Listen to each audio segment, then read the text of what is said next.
নিহারি খেতে খেতে নিহারি চুষবো আর সেই ছবি দিব। আর আমি বলবো এই ছেলেটার বিষয়ে আসলে অনেক কিছু বলার আছে। এই কথা বললে আপনি কি ভাবেন, কি মেসেজটা সাধারণ মানুষকে দিচ্ছেন? আপনি আনিস আলমগীর করেন না এই কথাটা, কিছু বলেন না, ছবিটা দিয়ে নন্তকে নিয়ারি খেতে যাচ্ছেন হাতি যেদিন আপনি গুলিবিদ্ধ হলেন। সেটা এই দেশের এই সোনার বাংলা সন্তানেরা, মেজর জলিলরা তো এই ভারতীয় আধিপত্যবাদের বিরুদ্ধে কথা বলছে বলেই ইন্ডিয়া তো পারেনি আমাদেরকে সিকিম বানাতে। বিজয় দিবস, বুদ্ধিজীবী দিবস, এই যে কাছাকাছি সময়টা, আমার প্রশ্ন আপনার কাছে, আপনি একজন রাজনীতিবিদ, স্বাধীনতা 54 বছরে এসে বিজয় দিবস, মুক্তিযুদ্ধ নিয়ে নানা বিতর্ক উঠছে। জাতি হিসেবে আমরা নিজেরা যে এখন গর্ববোধ করতাম যে স্বাধীন জাতি হিসেবে, কিন্তু এসব বিতর্ক আমরা নিজেরা নিজেদেরকে ছোট করছি কিনা, বা বিজয় বিতর্কগুলোকে সামনে নিয়ে এসে আমরা আসলে কি করছি আসলে? ধন্যবাদ আপনাকে। আসলে দেখেন, ইতিহাস যে বিকৃতি, এই ইতিহাস বিকৃতি কিন্তু আজকে হচ্ছে বা কালকে হচ্ছে বিষয়টা এমন নয়। ইতিহাস বিকৃতি স্বাধীনতার পর থেকে এই 54 বছরে যে দল যখনই ক্ষমতায় আসছে তারা কিন্তু তাদের মতো করেই করেছে। যে দল যখন এই পাওয়ারে বসছে তারা কিন্তু তাদের মতো করে ইতিহাসটাকে রচনা করেছে। এই যে ইতিহাস বিকৃতির একটা সিলসিলা, এই সিলসিলা থেকে বাংলাদেশের প্রতিষ্ঠিত কোনো রাজনৈতিক দল বাইরে নেই, প্রত্যেকটা দল। যেমন আমি ছোটবেলায় কোনো এক সময় পড়েছি বাংলাদেশকে প্রথম স্বাধীন রাষ্ট্র হিসেবে স্বীকৃতি দেয় ভুটান। আবার তার কিছু দিন পর বা কয়েক বছর পরে আবার ওই একই বইয়ে দেখলাম যে সেটা হয়ে গেল ভারত। এই যে নানা সময়ে নানা ধরেন যে আপনার পরিবেশে ইতিহাস বিকৃতির যে চর্চা, এই চর্চা তো প্রত্যেকটা রাজনৈতিক দলই করেছে, কোনো দল কি বাদ আছে? নাই। এবার আসেন আমাদের এই যে জামাতের সেক্রেটারি জেনারেল যে বক্তব্যটা গতকালকে দিয়েছেন, বিস্তর আলোচনা এটা নিয়ে ইতিমধ্যে হচ্ছে। জামাতের সেক্রেটারি জেনারেল মিয়া গোলাম পরওয়ারের এই বক্তব্যের সাথে কিছুটা আমি একমত, আবার কিছুটা আমার দ্বিমত রয়েছে। যেমন ধরেন 1971 সালে মহান মুক্তিযুদ্ধে ভারত আমাদের সহযোগিতা করে নাই, এটা সত্য নয়, এটা সত্য নয়, এটা মিথ্যা কথা। তবে ভারত বাংলাদেশকে স্বাধীন করার উদ্দেশ্যে, মানে বাংলাদেশকে স্বাধীন সার্বভৌম দেশ হিসাবে বিশ্ব দরবারে মাথা উঁচু করে দাঁড়াক, এই জন্য সাহায্য করেছে, সহযোগিতা করেছে, আমাদের পাশে এসে দাঁড়িয়েছে, এটা সত্য নয়, এটাও মিথ্যা। মানে ভারত চেয়েছিল যে বাংলাদেশ পশ্চিম পাকিস্তান থেকে কাট অফ হয়ে যাক, মানে আলাদা হয়ে যাক, কিন্তু বাংলাদেশ একটি স্বাধীন সার্বভৌম দেশ হিসেবে প্রতিষ্ঠিত হোক, বিশ্ব দরবারে মাথা উঁচু করে দাঁড়াক, গর্বের সহিত দাঁড়াক, এটা আবার ইন্ডিয়া চাই নাই। ইন্ডিয়া চেয়েছে কি, যে শুধুমাত্র এই যে আমাদের নারের যে টানটা আছে না, মানে এই যে পূর্ব পাকিস্তান পশ্চিম পাকিস্তান মাঝখানে 1500 কিলোমিটার, জাস্ট এই 1500 কিলোমিটারটাকে কাট অফ, যে তোমরা আলাদা ওরা আলাদা। সেখানে একটু বলি, এটা ক্লিয়ার না করলে ভাই ভুল ইনফরমেশন যাবে। এই যে 1500 কিলোমিটারের যে মাঝপথে একটা দূরত্ব, এটাকে তারা কাট অফ করতে চেয়েছিল। কাট অফ করলে কি হবে, বাংলাদেশকে তারা ভারতের পেটে নিয়ে নিবে। এবার আসেন স্বাধীনতা মানেটা কি? সংযুক্ত করে দেই, তা আপনার কি তাহলে পাকিস্তান আমাদের শোষণ করে নাই? না, আসবো অফকোর্স করেছে, অফকোর্স 100%। এখন আসেন, এই যে আমরা বারবার বলার চেষ্টা করছি পাকিস্তান আমাদের কতদিন শোষণ করেছে? 24 ইয়ার্স, 24 বছর। আর ইন্ডিয়া আমাদের কতদিন শোষণ করেছে? আপনি যখন প্রশ্ন করেন যে পাকিস্তান আমাদের শোষণ করে নাই, হ্যাঁ করেছে, ঠিক একই সাথে এই কথাটা কেন বলেন নাই যে পাকিস্তান আমাকে 24 বছর শোষণ করেছে আর ইন্ডিয়া করেছে 54 বছর? বলেন, তখন আমি বলবো যে ইয়েস, একমত। কিন্তু আপনি কি বলেন যে পাকিস্তান আমাকে শোষণ করেছে আর ইন্ডিয়া আমাকে মানে বাহবা দিয়েছে? এটা তো নয় ভাই। এটা যদি আপনাকে প্রশ্ন প্লিজ, এটা যদি হয় আমি বলি একটা শেষ করে দেই। এই 54 বছর তার মুক্তিযুদ্ধের সরকার ক্ষমতায় ছিল না। না, এটা মুক্তিযুদ্ধের সরকার থাকা না থাকা তো ম্যাটার না। আমার কথাটা হচ্ছে ভারত বাংলাদেশকে সহযোগিতা করেছে না করে নাই, এটা তো বিতর্কের মূল পয়েন্ট। আমি তো এই জন্য এই পয়েন্টে আমি আলোচনাটা করলাম যে ভারত আমাদের সহযোগিতা করেছে, আমি অস্বীকার করব না, ইতিহাস এটাই সত্য, সহযোগিতা করেছে। তবে ভারত মন থেকে কখনোই চাই নাই যে বাংলাদেশ একটা স্বাধীন সার্বভৌম দেশ হিসাবে বিশ্ব দরবারে বা বিশ্ব মানচিত্রে জায়গা করে নিক, এটা চাই নাই। আমি চ্যালেঞ্জ করতে পারি যে কোনো সময়, কেন চাই নাই? যে দেখেন, তারা চেয়েছে যে বাংলাদেশ পশ্চিম পাকিস্তান থেকে কাট অফ হয়ে আলাদা হোক, আলাদা হয়ে তারা ভারতের পেটেই থাকুক। এই যে দেখেন 24 বছরে পশ্চিম পাকিস্তান পূর্ব পাকিস্তানের কয়েকজনকে হত্যা করেছে। কিংবা আমি যদি 1971 থেকে 2025 সাল বলি, এই 54 বছরে পাকিস্তানকে আমাদের কোনো মানুষকে হত্যা করেছে? করে নাই। ইন্ডিয়া কতজন আমাদের বর্ডারে আমাদের মানুষ হত্যা করেছে? এখন আপনি প্রশ্ন করতে পারেন, ভাই পাকিস্তানের সাথে তো আমাদের বর্ডার নাই, কেমনে করবে? ফাইন, আমাদের বর্ডার কি শুধুমাত্র ইন্ডিয়ার সাথে আর কারোর সাথে নাই? মায়ানমারের সাথে আছে। মায়ানমার আমাদের কয়জনকে মারছে? প্রশ্ন জাগে না ভাই? মায়ানমারের সাথে আমাদের বর্ডার আছে তো নাকি? মিয়ানমার থেকে চোরা কারবারি করতে হয় না, মিয়ানমার তো আর যে ফেলানির কাজটা করেনি, আপনি ফেলানিটা দেখেন কতজন করছে। না কতজন না, ফেলানির মতো যে কাজটা আপনি একটা দিন দেখেন, ওটা আমি আসবো। ফেলানির মতো তো ধরুন যে মানে গুলি করে পাখির মতো হত্যা করে ওই যে কাটাতারে ঘন্টার পরে ঘন্টা ঝুলাই রাখেন 15 বছরের কিশোরীকে, তো এরকম ঘটনা অনেক আছে। হ্যাঁ, আমরা যদি ইতিহাসের পাতা উল্টাই, ইতিহাস কিন্তু ভাই পরতে পরতে ছড়িয়ে ছিটিয়ে এভাবে রয়েছে। আজকে যদি আপনি লাভ ক্ষতির জায়গায় আসেন, পাকিস্তান আমাদের ক্ষতি করেছে, আমাদের শোষণ করেছে, লুট করেছে, কোনোটাই অস্বীকার করবো না আমরা। কিন্তু পাকিস্তান 24 বছরে যা করেছে, ইন্ডিয়া ওই 1971-এর পরে 3 বছরে তার থেকে কয়েক গুণ বেশি করেছে, 3 বছরে।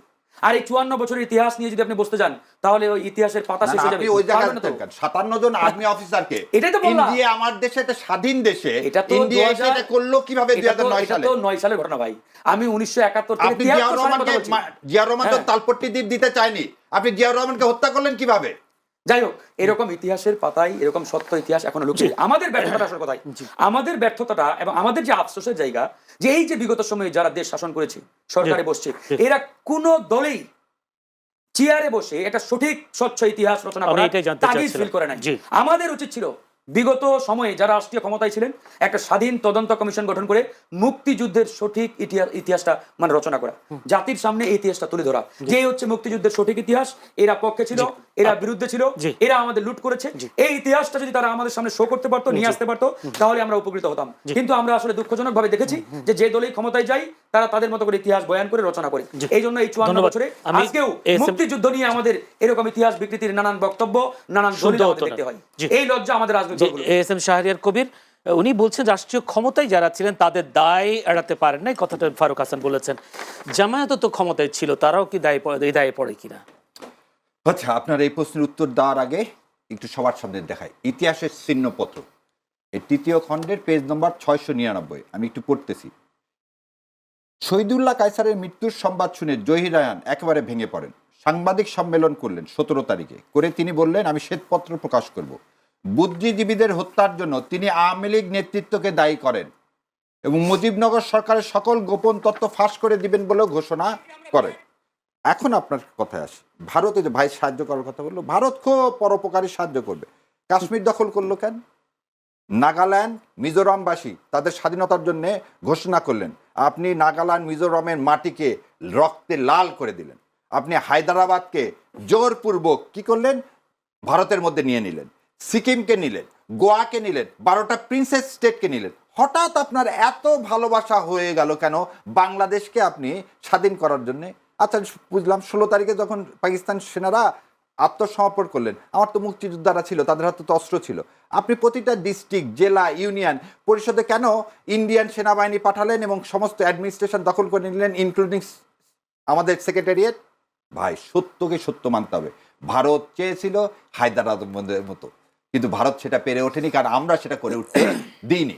সেই জন্যেই 22,000 যে জাসদ কর্মী, মানে সে তো এই দেশেরই সোনার বাংলা সন্তানেরা। মেজর জলিলরা তো এই ভারতে আধিপত্যবাদের বিরুদ্ধে কথা বলতে বলেই ইন্ডিয়া তো পারেনি আমাদেরকে সিকিম বানাতে।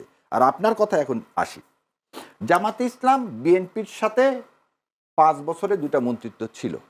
তার চেয়ে বড় একটা সত্য কথা শোনে, রাইট ইজ ব্লক 91-96-তে ছিল না? আমরা তো সমর্থন দিচ্ছি, কোনো মন্ত্রিত্ব তো ছিল না, কোনো এমপিও না হয়নি, কিছু না হয়নি। রাইট ইজ ব্লকে আপনি আবার যাদেরকে রাইট ইজ বলতেছেন, এই রাইট ইজ ব্লকের থিঙ্ক ট্যাঙ্ক বাংলাদেশে একটা বলেন তো? গত 54 বছরে একটা থিঙ্ক ট্যাঙ্ক করতে দাঁড়িয়ে, যেমন সিপিডি। আপনি দেখেন সিপিডি কি দেবব্রতরা করে ফেলে দিছে, ওখানে ডানপন্থী কেউ আছে না। আপনি দুর্নীতির বিষয়ে কি আছে? আপনি যতগুলো থিঙ্ক ট্যাঙ্ক, শারিয়ার কবির থেকে শুরু করে মুনতাসির মাউন্ট, আমাদের এটা হচ্ছে আমাদের ব্যর্থতা। এটা আমি বলবো না যে বাংলাদেশ জামাতে ইসলামের ব্যর্থতা, এটা বিএনপির ব্যর্থতা, যে আমরা থিঙ্ক ট্যাঙ্ক করে আজ পর্যন্ত সঠিক ইতিহাস মানুষের গোড় দরায় পৌঁছায় দিতে পারিনি, যেটা সবার কাছে গ্রহণযোগ্য হবে। এই জন্যেই 17 বছর শেখ হাসিনা এই খেলা খেলছে, 5 বছর শেখ মুজিব খেলছে। কখনোই যুদ্ধ অপরাধীদের সঠিক বিচার করলেন না, কখনো বুদ্ধিজীবীদের সঠিক বিচার করলেন না, কখনো আমাদের মুক্তিযোদ্ধাদের কন্ট্রিবিউশন। আপনাকে এটা কথা বলি, মেজর জলিলকে আপনি কেন কোনো খেতাব দিলেন না? মেজর জলিল একটা সেক্টর কমান্ডার, তিনি, আপনি কর্নেল তাহেরের কথা ধরেন, তাদেরকে কেন আপনি পুরস্কার দিলেন না? জাসদ করায় কি অন্যায় ছিল? তাহলে এই প্রশ্নগুলো যদি উত্তর খুঁজতে যান, তাহলে এই উত্তর পেয়ে যাবেন। এদেশে যারা এদেশের মাটি মানুষকে ভালোবাসে, যারা ভারতের আধিপত্যবাদের বিরোধিতা করে, তাদেরই হবে কি, তারা কোনো খেতাব পাবে না, তাদেরই হাদির মতো অবস্থায় পরিণত হতে হবে। আমি একটা প্রশ্ন করে, হয়তো আমরা হাতে সময় একদম নাই। আপনি আনিস আলমগীরের কথা বলছিলেন। আনিস আলমগীর আপনি বলছিলেন যে ভারতীয় আধিপত্যবাদের বিষয়টা তারা প্রতিষ্ঠা করবার চেষ্টা করছে। এই যে মানুষ এখন, আনিস আলমগীর এখন কারাগারে, যদি বলে 5 দিনের রিমান্ডে হয়েছে।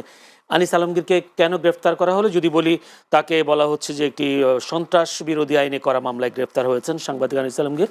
তিনি 5 দিনের রিমান্ডে গেছেন। তিনি আজকে কারাগারে উঠে আবার অজরে কেঁদেছেন, এরকম একটি নিউজও হয়েছে।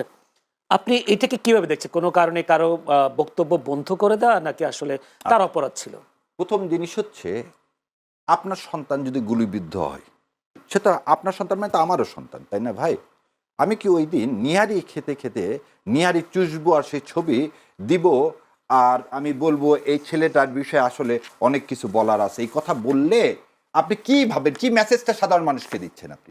আপনি আনিস আলমগীর করেন না এই কথাটা, কিছু বলেন না, ছবিটা দিয়ে নন তোকে নিয়ারি খেতে যাচ্ছেন হাতি যেদিন আপনি গুলিবিদ্ধ হলেন। দ্বিতীয় কথা, জেমস মিল বলছে স্বাধীনতাকে এনজয় করতে গেলে, স্বাধীনতা মানে এই যে আমরা এখানে আসছি আমি আপনাকে মেরে যাবো, এটা না, এটার মানে স্বাধীনতা না। স্বাধীনতা শুড বি লিমিটেড। আপনি এই দেশকে ধারণ করতেছেন, আপনি 36শে জুলাই হাজার হাজার আমার সন্তানদের শহীদ, সেই আত্মাকে আপনি কি কোনোভাবে বিশ্রদ্ধা করতে পারেন? আর আজকে আনিস আলমগীর সাহেবের একটা স্টেটমেন্ট দেখান তো আপনি, যে ওই সেদিন আমি ইয়াকেও জিজ্ঞাসা করছিলাম, তুষার সাহেবকেও জিজ্ঞাসা করছিলাম, আচ্ছা জয়কে নিয়ে আপনি ইন্টারভিউ করছেন, একবার কেন জিজ্ঞাসা করলেন না জয়ের মা 13 সালের ইলেকশন কেন এমন করলো, 18 সালের ইলেকশন কেন এমন করলো? আপনি তো সেই প্রশ্ন জিজ্ঞাসা করেননি। আপনি গদগদ হয়ে তাকে কি বানাতে চাইলেন? আপনি বাংলাদেশের আইটি সেক্টরের মহানায়ক, সে বিপ্লবের ধারাকায়, আপনারা এই প্রশ্ন করলেন কেন? কেন আপনারা তাবেদার, আপনাদের কোনো মেরুদণ্ড নাই, এবং মেরুদণ্ডহীন লোক আপনারা করেন কি, ইন্ডিয়া ওপারে যা বলে সেই টাকা পেয়ে যা বলতে বলে এদেশের মিডিয়াতে আপনারা তাই বলেন, এবং তাই করতেছে। আনিস আলমগীর তুষারদের একটা নির্দিষ্ট এজেন্ডার বাইরে তারা কখনো কথা বলে না, তারা বড় বড় কথা বলে। তাহলে আমার প্রশ্ন, তারা একদিনও কেন গত 17 বছর জেল খাটলো না? আয়নাঘর তো অনেক দূরের কথা, তারা একদিনও কেন, এই যে একজনের নাম কি আলম জানি না, উনি হঠাৎ করে আমেরিকা থেকে এসে কি হঠাৎ করে তিনি কখন কোন দল, যে উনি বলছিলেন 12 সালে জাতীয়তাবাদের দাফন হয়ে গেছে, কাফন হয়ে গেছে, সে আজকে বিশাল জাতীয়তাবাদী। কিন্তু জাতীয়বাদী আবার ফাঁক ফোকর দিয়ে আবার কি করেন, কোনোভাবে আওয়ামী লীগকে ইনক্লুসিভ করা যায় কিনা, মানে এই লোকগুলোকে তো আপনি নিয়ে আসছেন পার্টিকুলার পারপাসে রে ভাই। কোথাও আমাদের দুই ভাইয়ের মধ্যে তো কথা হচ্ছে না। আমরা তো এবং আপনারা দেখেন, আমরা যারা এই ভারতীয় আধিপত্যবাদের বিরুদ্ধে যাব, মিডিয়া হাউসগুলো তাদেরকে আস্তে আস্তে কমায় দিবে। যারা এরকম আগ্রাসী কথা বলবে, সত্য কথা বলবে, তাদেরকে মিডিয়া হাউস জায়গা দিবে না। মিডিয়া হাউস কাকে জায়গা দিবে? যারা কম্প্রোমাইজ করে কথা বলবে। কিন্তু আপনার কাছে সেলুট, আপনারা আমাকে ডাকতেছেন, আমরা বলতে পারতেছি, সেই জন্য এই আপনার চ্যানেলকে বিশেষ করে আমার অন্তরের অন্তঃস্থল থেকে আমি ধন্যবাদ জানাই, যে এটাই হওয়া উচিত মিডিয়া, এটাই হওয়া উচিত স্বাধীন রাষ্ট্র, এটার নাম স্বাধীনতা। ওইভাবে ন্যারেটিভ তৈরি করা, ভারতের পক্ষে বলা এবং ভারতের টাকা এখানে একটা ন্যারেটিভ তৈরি করা, এর নাম সাংবাদিকতা না।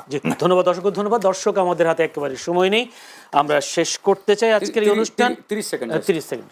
মানে ওই যে বুদ্ধিজীবীর কথা যেহেতু আসছে, আসলে বিএনপির যারা বুদ্ধিজীবী, এখন ভাই একটা বিশেষ ব্যক্তির নাম বলছে তো এই জন্য মনে পড়লো। Think tank এর কথা আসলে আমাদের মানে দুঃখটা কথা জানেন, বিএনপির এখন যারা থিঙ্ক ট্যাঙ্ক বা বুদ্ধিজীবী আমরা যাদেরকে বলি বা চিনি মিডিয়াতে, এরা প্রত্যেকে ভাড়াটিয়া। বিএনপির দুঃখটা এই জায়গায় যে বিএনপি একটা সলিড বুদ্ধিজীবী প্যানেল আজ পর্যন্ত তৈরি করতে পারে নাই। এই ভাড়াটিয়া বুদ্ধিজীবীদের দিয়ে আসলে